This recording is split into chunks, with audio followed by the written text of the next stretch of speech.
Hello guys and welcome back once again to the power point. कैसे हैं आप सब लोग? गाइज एक सनसनीखेज खबर जो सरफेस हो रही है और लगभग जम्मू एंड कश्मीर के कोने कोने में पहुंच चुकी है। जेके पीएसआई का एग्जाम और जिसे जेके एसएसबी ने एप्टेक एजेंसी द्वारा करवाया, एक बहुत बड़ा स्कैम एक बार फिर से सामने देखने को मिल रहा है।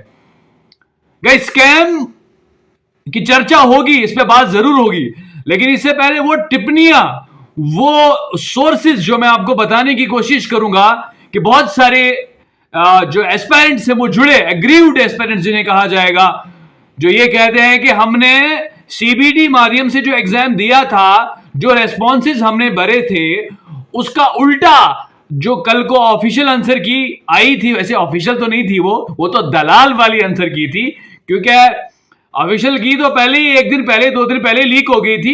जेके SSB has lost its credibility. Dalal JK SSB, Dalal officers जो उसको चला रहे हैं, अरे लानत है उन लोगों के लिए जो उसको चला रहे हैं। और शर्म करनी चाहिए एडमिनिस्ट्रेशन और गवर्नमेंट को भी, ऐसी दलाल एजेंसी को, वहां पे एक दलाल बोर्ड को रखा हुआ है जिसने जम्मू एंड कश्मीर के यूथ को जलील कर दिया है, जम्मू एंड कश्मीर को तोड़ के रख दिया हुआ है। दोस्तों, अगर किसी रियासत की बात करते हो, अगर किसी जगह की बात करते हो, मुल्क की बात करते हो, तो उसकी ताकत उसकी यूथ होती है। लेकिन दलाल जेके एसएसबी ने जम्मू एंड कश्मीर की उस बैकबोन को बर्बाद करके रख दिया हुआ है। पैसा हमारा खाते, इनके गाड़ियों तक के तेल का खर्चा, और किसी बंदे ने कहा था इनके मूतने तक का जो खर्चा है वो हमारे पैसों का है। और ये दलाल लोग हम पे ही अपनी तलवार चलाते हैं, हमें ये जबह करने की कोशिश कर रहे हैं। अब ये दलाली बर्दाश्त नहीं की जाएगी।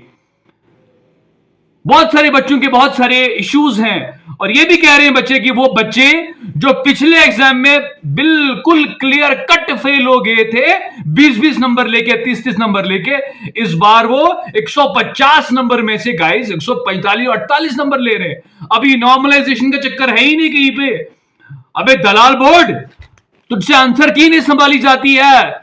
हाँ, तू एप्टेक जैसी दलाल कंपनी, ब्लैक लिस्टेड कंपनी को हायर करता है बार बार, और बच्चों के खिलाफ केस लड़ता है, बच्चों के खिलाफ केस लड़ता है। लानत तुम जैसे बोर्ड्स को, और वो जो बंदे जो इसको चला रहे हैं और जो एडमिनिस्ट्रेशन इसको कैरी कर रहे हैं, शर्म आनी चाहिए। शर्म करता हूं मैं इस माध्यम से उस तमाम इस चीज को जो जो कैरी ऑन कर रहे हैं। गाइस, इसके अलावा एक शख्स है, उसने मुझे कॉल किया और रोते हुए कहा कि सर, जो चीजें मैंने, जो रेस्पॉन्सेज मैंने भरे हैं अपने एग्जाम में 8 तारीख की दूसरी शिफ्ट में, उसका उल्टा ही उसको देखने को मिल रहा है। कहां वो 115 के आसपास एक्सपेक्ट कर रहा था, और वही बंदा कहीं 80 के नंबर के आसपास पहुंचा है। वो रेस्पॉन्सेज जो उसने भरे ही नहीं है, जब कल को आंसर की आई वहां पे वो रेस्पॉन्सेज ऑलरेडी भरे हुए, उल्टा वो भी गलत है।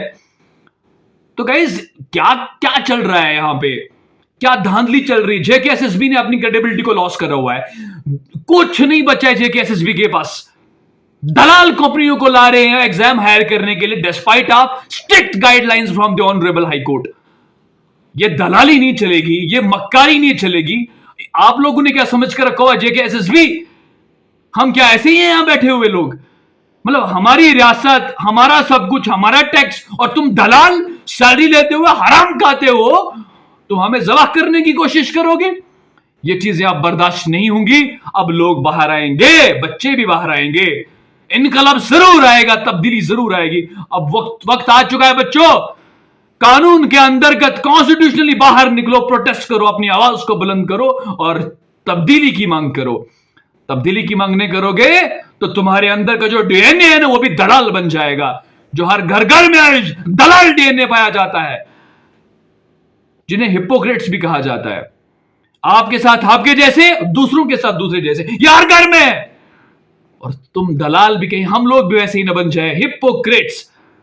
गाइस, वक्त आ चुका है, अपने घरों से बाहर निकलने की जरूरत है, इनकलाब की चिंगारी को लाने की जरूरत है। जेकेपीएसआई 2022 का जो एग्जाम हुआ है, एक एक्सपेक्टेड, एक बहुत बड़ा ब्लंडर है, एक बहुत बड़ा स्कैम है मेरे दोस्तों, क्योंकि यहां पे सबसे बुनियादी स्कैम की है। क्योंकि यहां पे फिलहाल तो मैंने स्टार्टिंग में मेरी वीडियोस अपनी देखी होंगी कि जिस तरीके से वो स्ट्रिक्टनेस वगैरह दिखाने की कोशिश कर रहे थे, वो सिर्फ लोगों की आंखों को धोखा देने के लिए। असलियत तो यह है कि ब्लैक लिस्टेड कंपनी ने बेड़ा गर्क करना था, वो तो कर दिया है। अरे मेरे दोस्तों, ये देखो कि जेके एसएसबी एप्टेक एजेंसी द्वारा एग्जाम, जेकेपीएसआई वाला जो एग्जाम कंडक्ट कराया गया, इसकी आंसर की तक को कंट्रोल नहीं कर पाया, इसको लीक करवा दिया। तो बताओ फिर आगे आगे का आलम क्या होगा। उसके अलावा गाइस ये भी सुनने को मिला है कि पहले ही कुछ जो रेस्पॉन्स शीट है, ये आंसर की से पहले ही कई बच्चों की आउट हो चुकी थी रेस्पॉन्स शीट, उनको ऑलरेडी मिल चुकी थी रेस्पॉन्स शीट्स। ये भी सुनने को मिला है सोर्सेज से। तो ये सब धांधलियां दलालियां क्या है मेरे दोस्तों, ये कबूल नहीं है, काबिल कबूल नहीं है। इस पे हम लड़ेंगे, हम ऑनरेबल कोर्ट जाएंगे, हम ऑनरेबल सुप्रीम कोर्ट जाएंगे, हम अपनी आवाज को बुलंद कर देंगे और हम सड़कें जाम कर देंगे, क्योंकि हमें हमारा कानून इस चीज की इजाजत देता है with in the limits of Indian constitution. अगर हमें लग रहा है कि दलाली हुई है, यहां पे हरामपंथी हुई है, दलाल जेके एसएसबी ने जम्मू एंड कश्मीर की बैकबोन यूथ का गला काट दिया है, मेरे दोस्तों हमें इस पे सोचना चाहिए और अपने घरों से बाहर निकलना चाहिए। वक्त आ चुका है।